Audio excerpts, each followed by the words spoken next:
A recent House Oversight Committee meeting on government reform got heated as Republicans tried to block any regulation or ethics code from impeding Donald Trump or Elon Musk. Because, you know, they seem like only the most trustworthy of guys. Good afternoon, everyone. Thank you, Mr. Chairman, Ranking Member, to my colleagues, to those of you who are new to the Oversight Committee. Welcome to the 119th Congress. The fun has already begun. Today's meeting is ostensibly to discuss and to approve the rules for the Oversight Committee. A simple procedural meeting. The rules are printed. We discuss them. There's some new subcommittees being created. And so the purpose of the amendment, which I am offering here today, is very clear and very straightforward.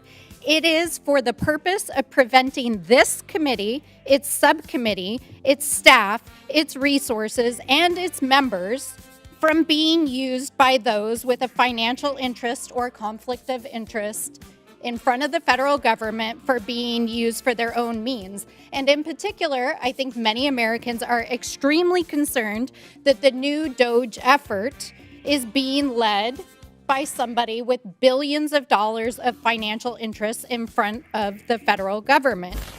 I'm glad the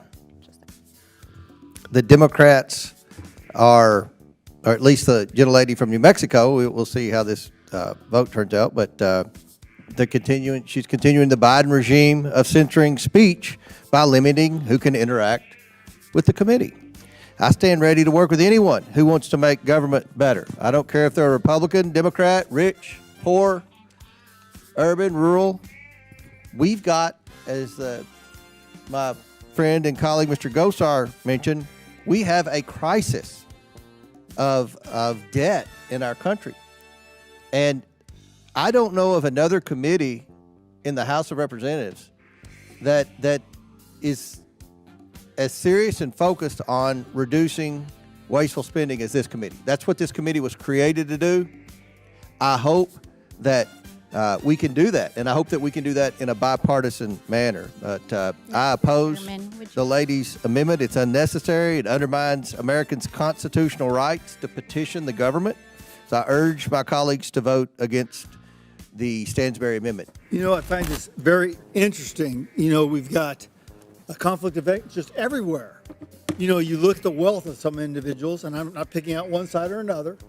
You know, whether it be people working for us, people on this committee, all the way across the board have a financial interest.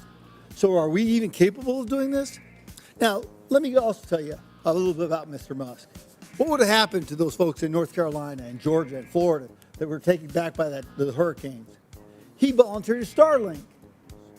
So we also have to have an ability to have innovators, because the last thing I've seen in this body of work is that we're poor innovators. We don't think outside the box.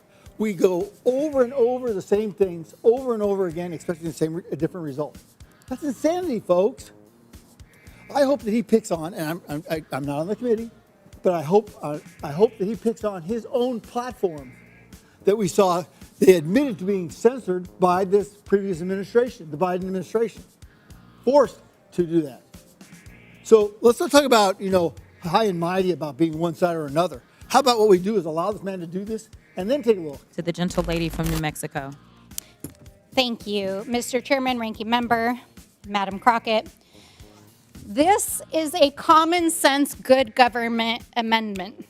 The entire purpose of this amendment is to bring standard ethics language into the committee process to make sure that anybody who is interacting with this committee does not use it or its resources for personal profit.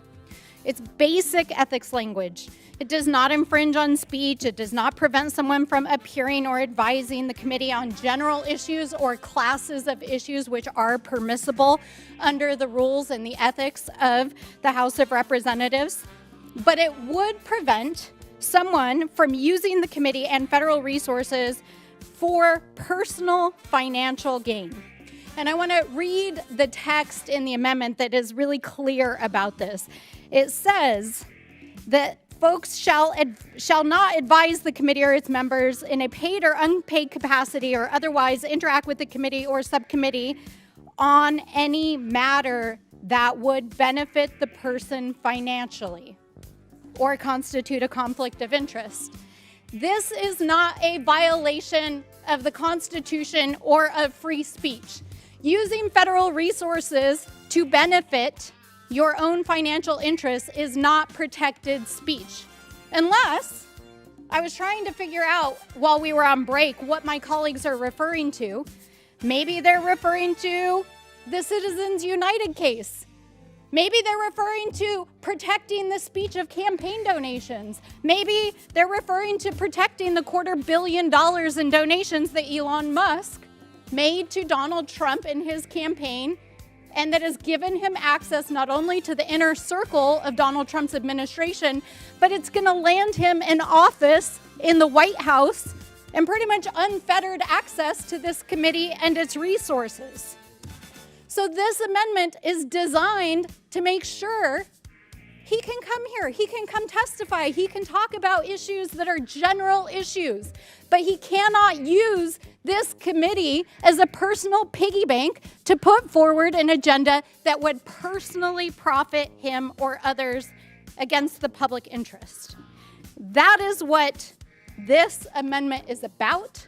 That is what we're trying to do, is to make sure that people do not use this committee for personal and private gains.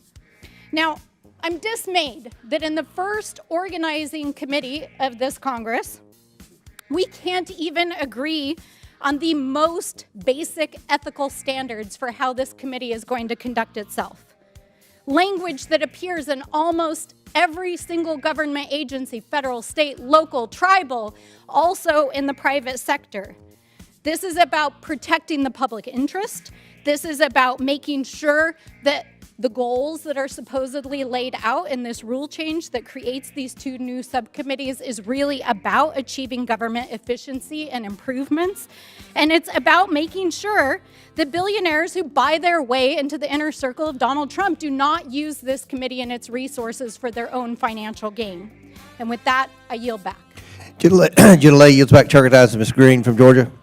Thank you, Mr. Chairman. There's a lot of outrage today about my new subcommittee on Doge. I want to say I'm honored. Thank you. You see, all the talk about billionaires. Let's talk about George Soros, who has donated hundreds of billions of dollars to Democrats, Democrat PACs, Democrat interests that ripped open our border, invaded our country, have had all types of policies that have directly impacted Americans in the worst ways possible. You know, Elon Musk used to be a Democrat. And I think the problem here is you guys are really jealous. And let's be brutally honest. It's your policies that have run off Democrats. You have run off your own donors. And you ran off the voters in this last election because of the absolute failures that you did to this country. So let's be really clear in what you're trying to do. You're attacking Elon Musk because you're really jealous. You are. You're just really jealous. The fact that the 119th Congress is already making excuses and allowances for future misdeeds is certainly telling. They know what this is all about. They know that the CEOs sitting to the side of people like Elon Musk are planning to scoop up contracts when the federal government gets decimated. They furthermore know how much money Elon Musk and Donald Trump and even many of the people sitting in Congress stand to make if there is absolutely no meaningful oversight or any accountability. And since Donald Trump won the election, that mask has fallen off. And now it's time to pay attention to the people standing up and fighting back.